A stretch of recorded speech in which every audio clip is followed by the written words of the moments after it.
안녕하세요. 좋은 아침입니다. 오늘 56번째 책 소개입니다. 56. 이제 두 권인데요. 착한 여자 1권, 2권입니다. 착한 여자. 그리고 가장 핫한 영화계의 스타 있죠? 봉준호 코드 같이 한번 나눠보도록 하겠습니다. 우선 이 착한 여자 공지영 작가는 우리가 너무 잘 알죠. 페미니즘이라고 할까요? 그런데 이 착한 여자를 통해서 역설적으로 좀 고발하고 있지 않는가 그런 생각이 듭니다. 착한 여자 1, 2권이고요. 저에게 그래도 좀 와닿는 글귀는 나이는 고통으로 먹는 거야. 인혜의 말. 그러니까 여기 나오는 오정인의 함께 동거하는 변호사인 그 친구의 말이죠. 그리고 내가 죄가 많아서 널 낳았구나. 주인공 오정인 어머니가 죽기 전에 한 말입니다. 상징적으로 보여주는 그런 말 같아요. 여성은 삶 자체가 고통이고, 그리고 존재 자체가 죄라고 하는 어떤 그 원죄 의식이 여성이라고 하는 그 원죄 의식을 여성이라고 하는 프레임에 깔아놓은 듯한 그런 느낌을 받았습니다. 그래서 줄거리 및 서평을 좀 정리해 보면 오정인이라고 하는 한 여성이 있습니다. 대단히 착하죠. 그리고 어쩌면 그 바보 같은 여성이라고 할 수 있습니다. 부모에게 받지 못한 사랑을 남자에게 또는 남편에게 받기 위해 헌신과 그 수많은 폭력을 감수하는 그 결핍. 그러나 결국 그것이 사랑이 아니라 자신에 대한 사랑받지 못한 자신에 대한 집착이라는 것을 깨닫고 이제 조용히 그리고 잠잠히 사회 운동을 하게 되죠. 공지영이 작가의식의 대변이 아닌가 싶어요.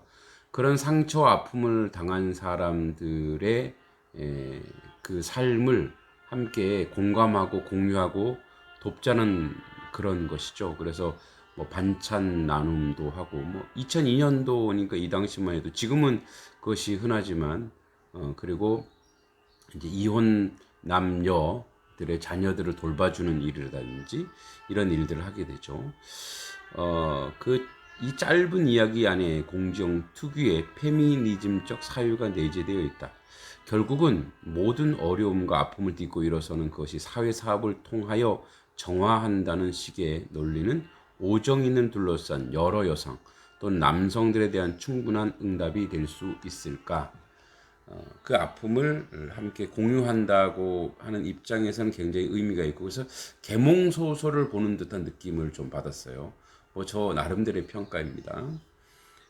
오늘날 페미니즘이라고 하는 이데올로기 자체가 부정당하는 현실에서 여성이라는 위치와 책임, 그 무게를 이토록 짊어지게 만든 세상과 사회, 또 남성에 대한 조용한 저항의 글처럼 보였습니다. 분명 그 저항은 잘못된 것이 아니고 정당하고 당연하다고 합니다. 당연하다고 생각합니다. 만약에 그것이 지속적으로 불편한 것이라면 그리고 그것을 수용하는 모든 객체는 상대화된 지점이 아니라 절대적 위치에서 그 공감을 이끌어야 하지 않을까. 즉 모든 것을 상대화시켜서 남성 여성, 여성 남성 이런 상대화된 개념이 아니라 그 존재 자체의 다름을 인정하고 절대적으로 인정하고 함께 살아가는 것. 그런 것들을 좀 고민해야 되지 않을까. 82년생 김지영도 그런 논란을 해야 될까 하는 생각이 들지만 그런 것들이 바로 이 상대화된 거죠. 그 남성성과 여성성은 절대적 존재로서 인정받아야 된다는 거죠. 이제 그런 문화가 성립이 돼야 우리 사회가 좀 더 좀 밝겠죠. 그러니까 나는 남성이지만 내 아내나 내 딸은 또 여성이단 말이죠. 같은 가족 중에 여성이 없는 사람은 없을 거예요. 그렇기 때문에 남성 또는 여성이 함께 살아가야 되죠. 그렇게 함께 공감해야 되지 않을까 싶습니다. 부끄럽지만 노골화된 표현 속에서 불편함보다 조금 더 정미하고 사실적인 표현들이 있으면 어떨까? 주제 넘게 적어본다. 좀 읽기가 뭐랄까요, 스토리 전체가 너무 착한 여자를 상징적으로 설정해서 불편한 점도 조금 있었습니다. 과연 이런 여자가 지금 있을까? 그러니까 그런 여자가 모델이 되는 것이 아니라 그렇게 살면 안 된다라는 거죠. 그래야 이 사회가 좀 밝아지겠죠. 이렇게 해서 이제 착한 여자 1, 2고는 정리됐고요. 그 다음에 이제 봉준호 코드입니다. 봉준호 코드라고 하는 12개의 테마로 읽는 봉준호의 영화 세계를 쭉 표현했는데, 저는 이제 전체는 이용철 영화평론가, 이현경 영화평론가, 정민아 영화평론가께서 쓰셨는데 따끈따끈한 책입니다. 올해 2월 달에 나왔어요. 그래서 뭐 뉴욕 타임스에서도 우리는 봉준호의 디스토피아, 유토피아가 아니라 디스토피아, 뭐랄까요, 어떤 불행한 현실에서 한다라고 하죠. 그래서 이제 봉준호 영화를 좀 읽어내는 거죠. 그래서 그 영화를 12개의 이제 테마로 보게 되는데 12개 코드. 그래서 이제 여기에 어떤 코드들이 있는지 한번 쭉 보는 게 좋을 것 같습니다. 저는 이제 전체는 기록하지는 않았습니다. 자, 잠깐 한번 볼까요? 이렇게 했네요. 엄마, 소녀, 노인, 하녀, 계단, 비, 이런 주제로 돈, 자연, 먹기, 달리기, 섹스, 바보짓, 이런 코드로 한번 쭉 책 있는데 읽어볼만 합니다. 영화를 재밌게 볼 수 있고, 또 영화에 대해서 그 영화 안에 있는 의미를 조금 더 본다면 훨씬 더 사실적이고 영화 보는 재미도 있고 의미도 읽어낼 수 있겠죠. 자, 죽음의 공간을 헤매는 남자들의 이야기, 살인의 추억. 이 영화에서 진짜 주제를 전하는 것은 죽으면서 비명을 지르는 여자들이다. 살인의 추억이 배경이 되는 시간은 현대사의 가장 어두운 순간이다. 화성 연쇄 살인 사건은 민중의 학살로 시작된 1980년의 그림자, 그대로 밴 흔적이었다. 죄 없는 자가 고통받는 것을 넘어 줄줄이 죽임을 당한다. 여성의 비극을 극대화한 것은 그들이 희생당하는 공간이 자연이라는 사실이다. 자연, 페이지 154페이지입니다. 자연이라는 테마에서 발췌해낸 겁니다. 어둡고 습한 지하 취조실과 그곳에 일어나는 일들은 1980년대의 군사문화를 떠올리게 한다. 156페이지 자연입니다. 괴물의 도입부에서 괴물은 한강을 떠돌던 돌연변이 생명체다.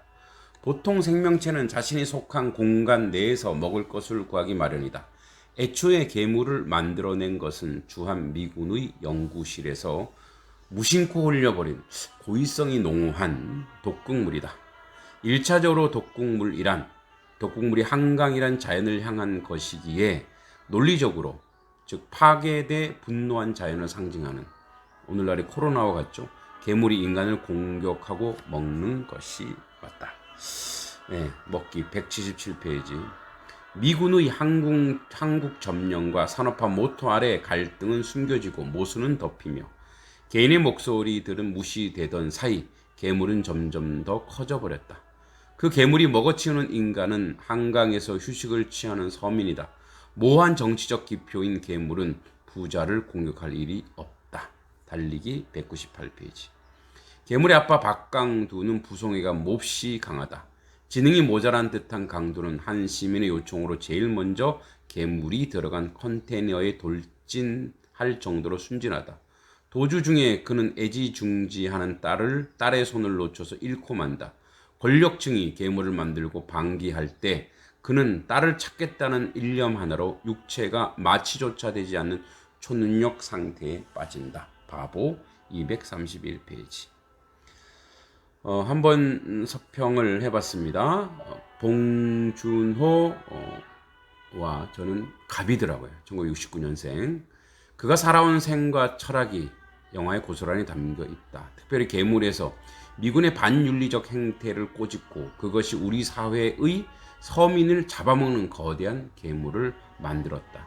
그리고 그 서민들은 바보 같지만 결국 그들이 그 계물을 처단한다. 물론 많은 아픔과 피해가 있고 그것은 고스란히 서민들의 몫이다. 봉 감독이 인터뷰 중에 자신은 어두운 감수성을 좋아한다고 했다. 밝은 것, 환한 것에 적응을 못하는 것이다. 그 시대를 살아온 대부분이 그럴 것이다. 그것은 편집자도 마찬가지다. 편집자는 여기서 저를 얘기하는데, 왜냐하면 항상 구름이 낀 비가 오거나 폭풍 같은 바람이 부는 시대를 살면서일 것이다. 그런데도 구름 사이의 한 점 맑은 하늘을 소망하는 것이 그 바람이다. 영화는 문학의 목적과 같은 부분이 많다. 시대를 고발하고 꼬집고 냉소하면서 희망을 그 안에서 웅변하는 것이다. 기생충 같은 삶을 사는 인생들이지만 그 기생충을 만들어버린 권력층 부한자들의 원망치 않고 리스펙트, 즉 존경한다라고 하는 사대적 사고방식은 순진하지만 어리석은 내면을 감독은 양비론 한 것이 아닐까. 그러나 말하지 못한 응어리도 그 안에 있을 수 있을 것이다. 체질적으로 밝고 희망스러운 것에 익숙지 못하더라도 계속 희망을 말하고 빛을 쫓아가는 인생의 행복을 사유하는 것이 지식인, 적어도 삶을 진지하게 사고하는 자의 책임일 것이다. 아침부터 뻐꾸기 소리가 구슬프다. 네, 이렇게 좀 정리해봤습니다. 하루 한 권이라는 모토 아래 요즘은 하루 한 권이 또 열심히 읽을 때는 쉽게 갔지만 좀 버겁기도 합니다. 저도 이번 주일에 3권 정도밖에 못 읽었는데 주말 빼고 5권 정도 읽어야 되는데 또 부지런히 읽기 공부에 읽기 연습에 익숙해져야겠습니다. 좋은 책, 또 아름다운 책들은 삶을 풍요롭게 하죠. 여름이 밖에 보면 이렇게 옥수수가 많이 자라서 창밖이 환한 것이 가려졌어요. 그래도 녹색이 푸르릅니다. 여러분도 그런 풍성한 여름 되시기 바랍니다. 고맙습니다.